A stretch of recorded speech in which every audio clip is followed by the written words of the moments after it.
Assalamualaikum warahmatullahi wabarakatuh. Teman-teman, kembali lagi di channel YouTube saya, Khairun Imam.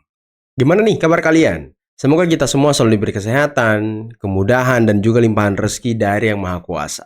Nah, di video kali ini kita akan menyaksikan beberapa tayangan yang sangat menarik dan juga sangat-sangat mengejutkan, di mana para tersangka klaster kedua kasus ijazah Pak Jokowi, yakni Roy dan Tifa, sepertinya memang punya kebiasaan yang sama dan punya penyakit yang sama.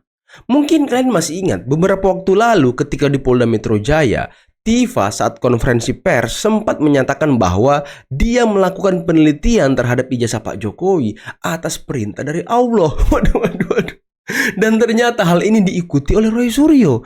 Di dalam sebuah podcast, Roy Suryo bahkan mengatakan bahwa dia mendapatkan bukti-bukti mengenai kepalsuan ijazah Pak Jokowi itu karena petunjuk dari Allah. Waduh.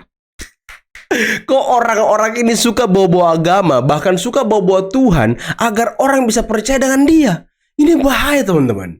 Nah, selain itu, saya juga punya tayangan di mana terjadi debat panas, lagi-lagi musuh bebuyutan antara Andi Aswan dan juga Roy Suryo. Dan ini seru banget. Ini seru banget, teman-teman. Kalau kedua orang ini bertemu, sudah barang pasti adu urat leher. Nah, terakhir, kita akan menyaksikan bagaimana Abdul Ghafur Sangaji, salah satu kuasa hukum dari Roy Suryo, lagi-lagi ngamuk di Polda Metro Jaya. Dan ngamuknya ini ditujukan kepada Bung Rifai, kuasa hukum dari Pak Jokowi. Tapi sebelum kita mulai, jangan lupa like, subscribe, dan share. Dan tanpa perlu berlama-lama lagi, mari kita mulai videonya berikut ini. Yang itu jelas banget. Ini tertulis, jadi bukan Gajah Mada, tapi Gajah Adam. Bukan gajah. Itu adalah watermark background ijazah. Harusnya ini watermark ijazah yang tadi tidak nampak sama sekali. Tiba-tiba ditampakkan setelah sangat jelas. Dan ini menurut beberapa ahli, termasuk juga Topi Merah, Prof. Tono yang sudah kemudian. Ini pasti watermark palsu tambahan. Palsu. Jeli ngelihat aja, Mas. Ya, mata kita kan mata elang, Mas. Bukan, maksudnya. Mata elang. Saya tidak mengatakan mata sengit. Pede kali. Tapi ini petunjuk dari Allah. Tapi ini petunjuk dari Allah. Tapi ini petunjuk dari Allah. What? Petunjuk dari Allah? Saking dia nggak punya jawabannya gitu loh. Saking dia sudah kepepet gitu. Jawaban terakhirnya petunjuk dari Allah. Ya, sama-sama lah kayak Tifa yang ketika di Polda ngomong, saya melakukan penelitian ini atas perintah dari Allah. Kami ini peneliti. Waduh, mengemban amanah. Waduh. Ke orang-orang ini suka bawa-bawa agama, bawa-bawa Tuhan demi menarik simpati dan kepercayaan orang lain. Ini kan bahaya, teman-teman. Bukankah ini sama halnya dengan menjual-jual agama? Ya nggak sih? Ngeri kali. Tadi malam bersama Mas Roy di salah satu TV swasta, saya tidak perlu sebutkan acaranya. Apa tuh?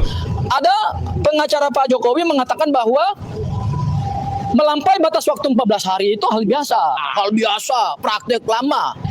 Apa yang disampaikan oleh pengacara Pak Jokowi saya sebut namanya saja Rifai, berarti mereka tidak memahami esensi daripada hukum acara pidana kita. Jangan penetapan tersangka hanya karena pesanan, penetapan tersangka alat buktinya masih prematur, penetapan tersangka buktinya tidak meyakinkan, penetapan tersangka buktinya tidak memberikan keyakinan kepada jaksa penuntut umum untuk di P21-kan. Akhirnya yang terjadi adalah praktek-praktek yang melanggar hukum, dan itu dibenarkan oleh pengacara Joko Widodo. Namanya Rifai Kusuma Negara. Waduh, ngomong aja jujur. Kami ingin bebas, tak mau masuk pengadilan. Pra-peradilan pun kami tak mau. Ya, saya curiga mereka ini tak mau pra-peradilan karena memang tidak bisa membuktikan kalau mereka benar. Dia nggak bisa membuktikan kalau polisi salah. Makanya dia tidak mau mengambil opsi pra-peradilan karena memang mereka takut menghindari pengadilan, teman-teman. Topi merah yang disomasi oleh saudara Eng Eng. Sian sebenarnya. Sok jago, sok pintar. Diajak kliennya, Topi Merah ini pun diajak teriak-teriak ini kan. Kebingungan sekarang Topi Merah. Sementara saya somasi, tapi dari sana kayaknya dipompa lah bahasa saya, maaf kata ya. Topi merah itu adalah masa depan bangsa ini. Jadi siapapun yang mau mengacaukan Topi Merah atau mengancam Topi Merah, kalian akan berhadapan dengan kami. How to influence stockholder influences. Tahu ya, kami tidak pernah takut sama siapapun. Kami tidak pernah takut kepada siapapun yang berkuasa. Kasihan anak itu. Bukan saya benci sama dia loh. Baca somasi saya. Tidak ada ancaman, tidak ada hukum ancaman pasal. Ya ada, baca. Ya saya di sini di kelompok di antara ibu-ibu ini karena konteksnya saya juga mendukung topi merah. Oke. Hari ini somasi 2. Hari ini udah lebih tajam. Ya dong. Masa lembek-lembek. Somasi kan 2 kali. Somasi pertama halus. Ini tambah tajam lagi. Ya. Karena saya merasa diri saya sendiri adalah tanda kutip kakak kelas dari topi merah. Siap. Kakak kelas. Artinya, skripsi yang salah, pasti ijazahnya juga salah. Oke. Dan ijazah itu pasti palsu. Kan itu Misalnya. orang lain yang mengadukan lewat CLS. Oh, nggak Kalau apa-apa. Anda pribadi Nggak kan perlu tidak mengadukan. Nggak perlu. Saya mengadukan dengan Dokter Tifa itu di KIP barusan kita daftarkan, ya soal ini. Jadi Barusannya artinya kapan nih persisnya nih? Minggu yang lalu. Oke. Ya, nggak apa-apa. Nggak harus saya. Orang lain juga bisa. Semua orang berhak. Seluruh Indonesia berhak kok mengajukan ijazah palsu ini. Karena ini memang palsu. Bisakah kemudian ada sidang pembuktian ijazah dulu, Harus. baru sidang kasus fitnahnya yang dialami Roy dan kawan-kawan ini, Bang? Iya. Jadi kita kan mesti melihat, ya memang alibi mereka ya, mereka mau lepas dari jeratan, tidak mau RJ, tidak mau pra peradilan, ya itu yang dilakukan celah-celah itu. Betul. Jadi mencari betul bagaimana ini Iya, permainan bisa ijazahnya panjang. palsu gimana? Ya, pada dasarnya dulu kan mereka menantang. Ayo kita adu di pengadilan. Lah, iya, Ada kok. ini. Ayo kita pengadilan. Setelah ini udah mau masuk pengadilan, ya dia udah seperti Takut. cacing kepanasan. Tidak. Gitu. Cacing Anda mengulur waktu kepanasan. Oh dia pasti mengulur waktu untuk itu karena dia tidak punya barang bukti yang sahih untuk itu. Nggak ada. Jelas Ingat, ijazahnya Iqbal, palsu. ketika di pengadilan, di sidang itu, ketika hakim menanyakan kepada institusi yang mengeluarkan ijazah itu, yaitu UGM, Bu Rektor, apakah benar ini ijazah adalah dikeluarkan karena Rektornya saja adalah salah. dari Universitas Gajah Dalam Mada? menentukan Kalau dikatakan tanggal itu lulusnya Jokowi adalah berapa? betul. Pokoknya semua Majelis salah Berat pokoknya. dan Hormat, Mas Nifal. ini Rektor pendekatannya saja salah. adalah Mana ada buktinya orang adalah lulus 2 1, kali? 2, 3, 4, 5. Nggak bisa. Makanya itu langsung kita katakan bisa. pasti insya Rektor Allah salah, itu komputer Majelis UGM Hakim Lisa juga mengatakan, menyebutkan oh, itu Jokowi itu nggak nggak Roy lulus. Suryo and the gang yang ngulur Ya. waktu atau jangan-jangan emang lama di kejaksaannya? Memang Nah, jadi buktinya begini kan saya Jokowi kembali nggak saya punya ijazah katakan asli. dengan hal ini artinya Emang gak ada adabnya orang ini. pihak ya. penyidik, kejaksaan memang harus hati-hati ya untuk karena ini atensi publik yang luar biasa. Pertanyaan orang Satu. marah saja. Dan yang kedua, yang saya katakan tadi, RJ itu dikedepankan dalam undang-undang yang baru Nggak berlaku. bisa RJ kok nyuplai orang. 26 itu. Yang dicabut itu Nah itulah SPK-nya. makanya Rismon Ini itu ngaco. mengambil kesempatan itu untuk RJ. Ya. Karena dia paham tanggal 15 Desember itu dia Itu lihat juga- secara detail. itu juga peneliti ternyata itu abal-abal. benar. Oke. Ada Respon sendiri ijazahnya, ijazahnya palsu. asli, Orang palsu ada sama watermarknya, palsu ada sekolam deh embosnya. pokoknya. Kemudian diambil pula waktu di TV Ya, sebelah palsu. oleh yang katanya topi merah ada watermarknya. Sedangkan dia mengatakan Nggak bisa. 99,9% tidak Palsu. ada yang Nggak namanya ada watermark. memang. Tapi ya Palsu dah. yang dikatakan loh dia adalah ahli menurut dia yang saya tahu belajarnya itu dari YouTube hanya secuil ilmunya. Nih, dia nih, katakan nih. Kayak gini kok, berdasarkan Pak Uza. Ngerocos dari mulu ya kan. rumus yang dilakukan oleh Rismon itu dia lakukan challenge. Udah bau kentut dia padahal. menemukan watermark itu. Poinnya Anda Poinnya artinya dia itu adalah omong kosong. dan Anda Ini berharap Roy apokat juga nggak ambil punya- RJ juga. Ya, Oh, lebih baik. Ini Dia apokat- tidak akan dapat RJ. Apokat gak punya legal Narapidana, standing. Mau mantan ngomong apa narapidana. Kok dia? bisa? Mau ngomong apa Udah dia? nggak Gini bisa. ya. Yang jelas dia tidak mempunyai kesempatan. Dian mendapat Sandi itu. saja. Dan Nggak Pak Jokowi perlu tidak akan memberikan RJ. Ngapain Oke. juga minta maaf? Tapi Anda mau RJ juga nggak? Sama sekali nggak. Ngapain juga apa RJ ya? Dia yang harus minta maaf. Jokowi harus minta maaf seluruh rakyat Indonesia. Dan lagi nih, Dian Minta Sandi maaf. saya mengatakan. Minta maaf filenya tuh apanya hanya kau? 76 kilobyte. Ngerocos aja kerja kau, ngerocos aja kerja kau. 76 kilobyte itu nggak Hah? mungkin keluar watermark. Banyak kali cerita kau. Bagaimana tidak dapat Pengadilan kau Nggak sana. bisa. Anda punya Nggak yang bisa. namanya Parah, yang diagung-agungkan parah. akan Itu nggak pengganti bisa. Rismon, Jadi ini malah ada- justru mengatakan Nggak, ada salah watermark. dengar, salah dengar. Ya, Itu rusak, ada bukan watermark. watermark. Ketika Kok- saya kok cek, salah ada dengar? Gajat Pokoknya- Adam. pokoknya yang namanya- Gajat Adam itu namanya sudah menjelaskan apokat palsu bahwasanya Nih loh, ijazahnya kena itu undang-undang apokat adalah dia. asli. Takut ya, nggak kena karena undang-undang ada apokat dia. empat, Ada palsu dia. empat Alias ijazah pakai. berbanding yang kita Bohong lakukan lagi. 84, Ya, 85, ya, ya. 86. Ternyata ada Gajat Oke, Adam dan tunggu. Saya harus watermark. pastikan dulu karena Ya. ini kasus Anda kan belum jelas nih bakal di peradilannya kayak gimana. Iya. Nggak mau ngambil RJ aja. Ngapain ambil RJ? Bahkan kasus mau ditunggu apa? Sampai kita kan lama nggak diskusi karena ada perang Iran. Sampai Iran selesai aja nggak mungkin. Apalagi Nggak, ini. sebelum Jokowi tunjukkan Hostnya udah ijazah males, aslinya, ya kan? Ya, itu nggak akan Hostnya selesai. udah males. Dan ijazah aslinya nggak ada. Satu lagi orang yang di Solo yang menggugat, ya itu juga Pak Sigit. Namanya tolong saya percaya ijazahnya asli tapi tunjukkan. Pak Yusuf Kala Percaya juga ijazahnya katanya asli. Tunjukkan. Nah selama Jokowi nggak berani tunjukkan ijazah asli, palsu. Dan gini Mas, mau kalau itu asli, nggak perlu bukti 7. Hostnya males dengerin Roy Suryo loh. Buktinya tuh satu aja, ijazah Tuh, lihat asli mukanya mana? tuh. Nah, nggak ada. Jadi apakah itu ijazah orang asli itu akan ditunjukkan Nggak Pak pernah Jokowi ada. kalau Ya. kemudian masuk ke peradilan nanti? Nggak pernah ada. Pak Jokowi berkali-kali mengucapkan itu. Di Bohong. Tapi ini semua tim media. sebelah nggak yakin nih bakal. Memang dia takut untuk ditunjukkan. Memang bohong. Itu makanya dia bilang Memang bohong. selalu menciptakan framing. Ya, Pak Jokowi tidak akan berani menunjukkan, tidak akan berani Kalau kita masuk kan punya persidangan. legal standing. Padahal Orang kalau kita nggak punya ingat legal tahun yang standing, lalu dia ngaku-ngaku mengatakan advokat aja udah saya kayak gini. tantang Pak Jokowi masuk di pengadilan.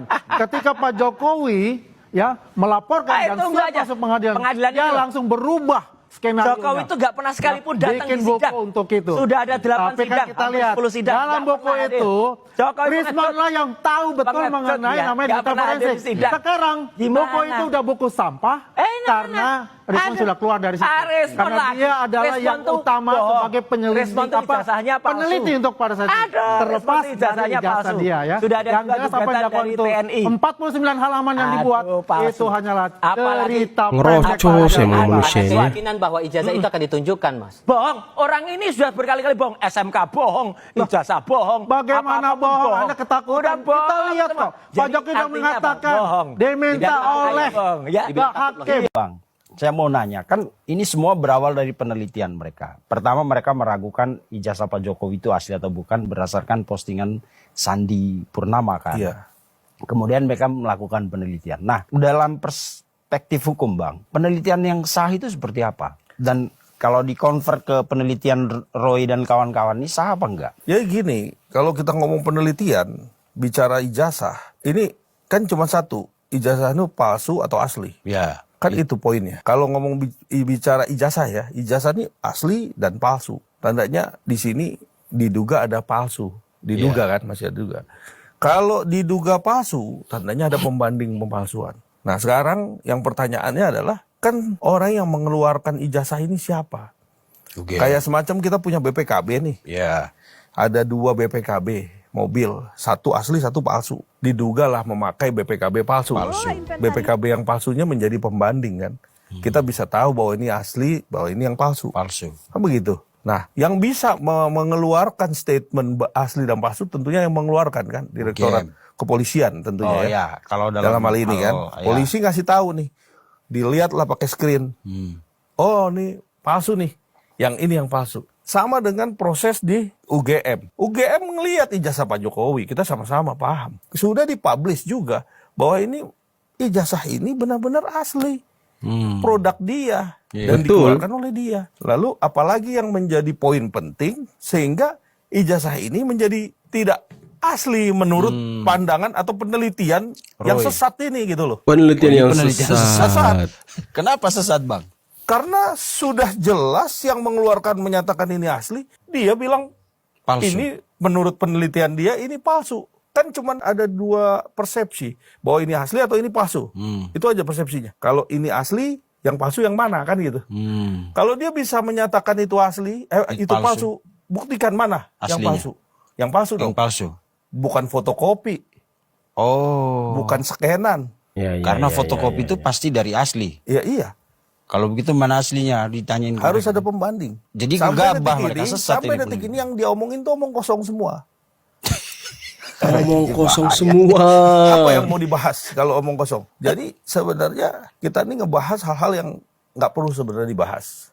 Kalau kita bicara hukum, tuh teori hukum itu adalah teori kepastian. Pasti, ini loh produknya. Nggak ada tuh kita hukum tuh nggak terang, kayak abu-abu. Saya udah meneliti, yang meneliti siapa? Bagian mana yang mempunyai kapasitas meneliti kan gitu. Itu dulu. Tapi kalau kita lihat di sini, dia keluar-keluar lah kemana-mana. Bicara sana sini, diundang di Rakyat Bersuara, diundang di podcast dimanapun, Di TV-TV. isinya ya itu aja. Omong kosong tuh. Itu lihat aja omongannya. Itu lagi, dan itu lagi. Jadi kita tuh nggak pernah selesai, nggak pernah bisa selesai. Karena apa? Karena dia akan membentuk suatu opini di dalam pikirannya bahwa apa yang ada di pikirannya dia, itulah yang dia sampaikan kepada media. Bahkan juga ada lagi hal-hal lain. Nanti penelitian lah, macam-macam lah yang ada. Semua dibahas. Itu yang terjadi sekarang. Kenapa? Menjadi polemik yang berkepanjangan.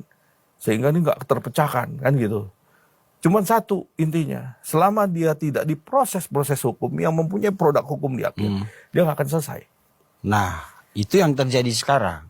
Pak Prabowo adalah satu-satunya presiden di Republik Indonesia yang belum 2 tahun memerintah langsung ingin dijatuhkan. Langsung ini dijatuhkan. Berarti terlalu berbahaya untuk pemangku kepentingan. Terlalu berbahaya untuk penjaga lingkaran setan. Oke. Terlalu berbahaya untuk para penjaga lingkaran setan. Bang, Kira-kira gitu tuh. berarti Masuk nih barang kan? masuk barangnya. Cepet-cepet ngomong ini soalnya nih. Biar supaya anak muda juga sadar, Gen Z. Anda mau menjadi bagian dari penjaga lingkaran setan ini, atau Anda mau ikut memutus lingkaran setan ini?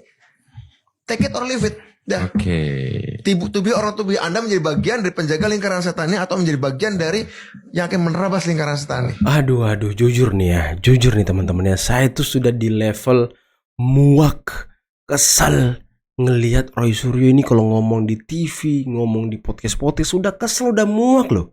Karena yang diomongin itu aja, nggak pernah berubah.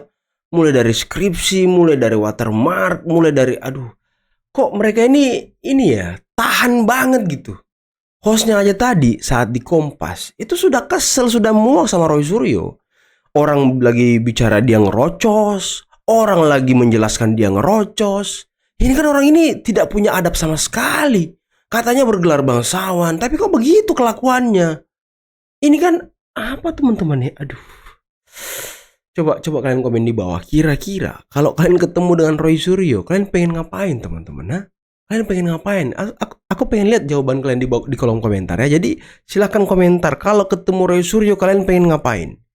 Aku tuh udah sangat-sangat di level gemes banget gitu loh. Ini orang apa sih? Hah? Ini orang apa sih? Apa sih tujuan mereka sebenarnya? Selain untuk mendegradasi dan menggerus elektabilitas Pak Jokowi, Mas Wapres Gibran, apa sih dendam pribadi yang dia bawa bersama dengan Pak Jokowi ini? Apa? Sakit hati apa dia? Karena kalau kita lihat orang yang seperti ini, cuma 2 kemungkinannya teman-teman. Dendamnya yang sangat dalam, sakit hati yang sangat dalam, atau yang kedua, ada yang bayar. Ini aja nih yang 2 nih. Kalau memang tidak ada yang bayar sesuai dengan pengakuan mereka, ya berarti kemungkinan dendamnya yang sangat dalam. Nah ini kenapa nih? Aduh, tadi juga dibilang sama Andi Aswan, topi merah kan waktu di Rakyat Bersuara sudah mengatakan ada watermark, tapi tipis, tapi rusak. Roy Suryo langsung bilang, salah denger tuh. Sudah sepanik itu dia. Dan balik lagi ke pertanyaan saya sebelumnya. Kayaknya nih ya, kira-kira kenapa gerombolan ini tidak mau pra-peradilan? Kenapa? Apakah mereka takut nanti di pra-peradilan kebongkar duluan semua borok-borok mereka? Hah? Makanya kalau kebongkar duluan, dia tidak bisa lagi tuh menyurat tuh minta pertolongan, minta bantuan, karena pengadilan di pra-peradilan sudah diputuskan. Tapi emang orang-orang ini konyol teman-teman, konyol banget. Aku tuh udah nggak tahu lagi saya harus berkata apa-apa dengan manusia seperti itu. Kalau kata Ibu Eli Danetti kan ya omongannya itu udah bau kentut. Ininya udah gimana ya? Saya mau nggak berkata kasar tapi nggak usah lah teman-teman. Kita jangan ikut-ikutan sama mereka ya. Kita jangan ikut-ikutan. Tapi gatel juga kadang-kadang teman-teman. Gatel juga pengen ngata-ngatain orang ini, pengen pengen ngerosting orang ini, pengen juga kadang-kadang. Cuma nggak pantas aja tuh emosi kita disalurkan melalui dia, karena orangnya memang kayaknya udah konslet seperti yang dikatakan Ibu Eli Danetti, ada sakit di dalam isi kepalanya. Dan ini perlu dicek juga nih sebenarnya nih sama Tifa. Coba Tifa kau ini dulu, coba kau teliti dulu tuh ke isi kepala Roy Suryo seperti apa. Kan kau suka meneliti otak gitu ya kan, coba kau teliti otaknya Roy Suryo atau otak kau sendiri, coba kau teliti otak kau sendiri Tifa. Dan memang kebiasaan orang ini sama teman-teman, sama mirip, suka bawa Tuhan, suka bawa agama. Tujuannya apa kira-kira? Ya biar orang banyak yang simpati ke dia, banyak yang percaya sama dia. Negara kita kan ini sangat-sangat agamis teman-teman. Jadi kalau persoalan agama kita bawa-bawa itu memang sangat laku, sangat laris. Dan kebiasaan orang-orang yang ingin membangun kekuatan, ingin apapun itu, ya kita sering mendengarkan lah istilah-istilah di luar sana kalau banyak yang jual agama ya untuk mendapatkan simpati, untuk pokoknya mendapatkan apapun itulah. Nah inilah yang mungkin sedang dijalankan oleh Roy Suryo dan juga Tifa, karena bahasanya sama. Yang satu ngomong dapat petunjuk dari Allah, yang satu ngomong dapat perintah dari Allah. Nah ini mirip-mirip nih, serupa tapi tak sama. Aduh, udahlah teman-teman. Emosi saya kali ini, pagi ini, mood saya lagi turun langsung hancur, langsung jelek karena manusia-manusia ini. Udahlah, mungkin cukup sekian video kali ini. Semoga kalian yang nonton di hari Minggu ini mood kalian tetap baik ya. Akhir kata, billahi taufiq wal hidayah. Assalamualaikum warahmatullahi wabarakatuh. Bye bye.